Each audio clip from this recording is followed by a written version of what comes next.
In this video, we're going to focus on cleaning up a little bit more of our text. So you can see here we have this button, but this entire div moves along, and that's what we don't want. So what we want to do is we want to just fix this div a little bit quickly, and after that we can start working on something more exciting. So what we're going to say here, if we're going to give it a div, and I'll just give this a class, and this div class will be a card body.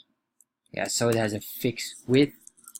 Alright, so once we got that, we can close the div here, and there we are. Let's save this and let's see what happens now.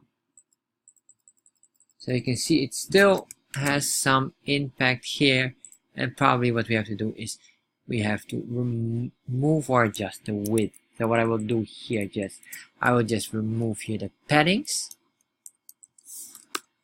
padding Y, yes, and then I'll put this on 0. Well, I think it's not even padding Y, it's padding X, left and right. So X stands for left and right for the padding. Let's refresh this a bit, and then let's click here. We have this. So the only thing now what we have to do is we have to put it in a fixed height here. So what's the height?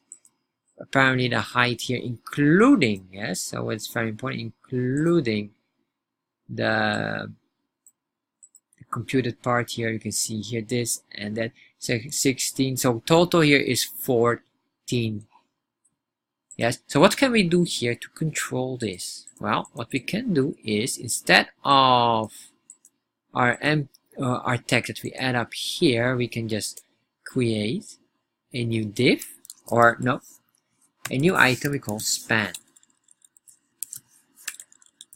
Yeah, so we just put it in the span, and the span contains this new ID.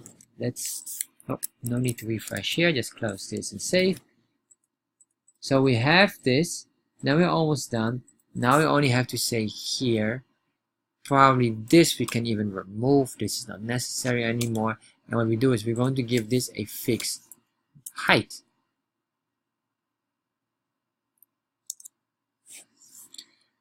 We can use here style, say height equals 40 pixels, save.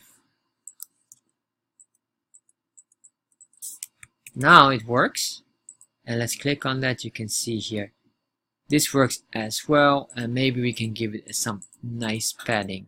So I'll say class, let's say p top for padding top, and let's say 1 padding, so it will be probably 5 pixels or 3 or 4 pixels. So you can see here it's a little bit, it's very small off.